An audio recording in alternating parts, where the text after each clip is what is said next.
Have you ever done exactly the same thing with your child that worked yesterday, but it just didn't work the next time? Hi, I'm Jane and welcome to today's episode. I want to talk about consistency today because even though it's one of the most common pieces of parenting advice out there, it's also one of the most misunderstood. Now, we're definitely not going to just throw consistency out, but it's about understanding what your child really needs underneath all that.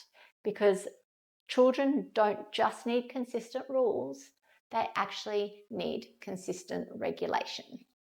So as a parent, I was told frequently to be consistent with consequences and say the same thing every single time, not give in, have my boundaries, no matter what.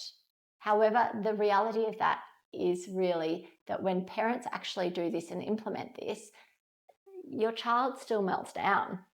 They still have their emotional outbursts. And then we start to think, well, are we doing this wrong? Why isn't this actually working? I'm doing exactly what I've been told to do.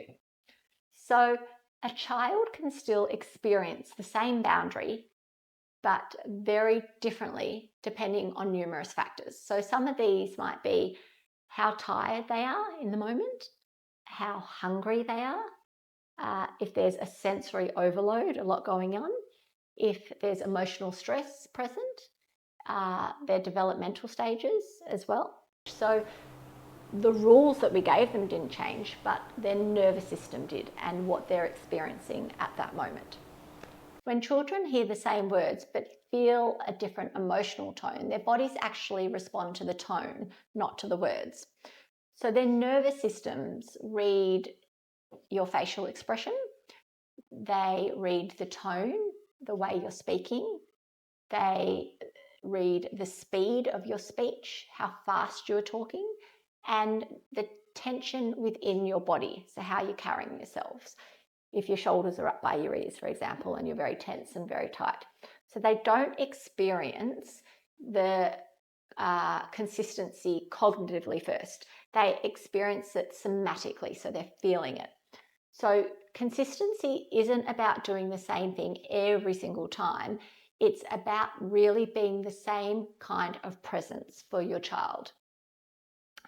So having calm boundaries rather than rushed boundaries, or a gentle no, we're not going to do this, versus stressed no, we're not going to do this, or potentially using those same words, but they have a massively different impact as to the felt somatic experience your child is having.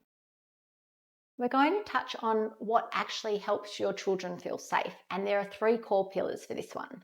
So the first one is predictability, knowing what happens next with this consistency, knowing what you as the parent, exactly what you're going to do, and also how the moments are going to usually resolve. And then that becomes their fundamentals because they've got that intuitive knowing that, well, mum or dad is going to do this next time, and they feel safe with that. The second one is emotional availability. So you're not there to fix the situation. You're not there to lecture your child with what's going on.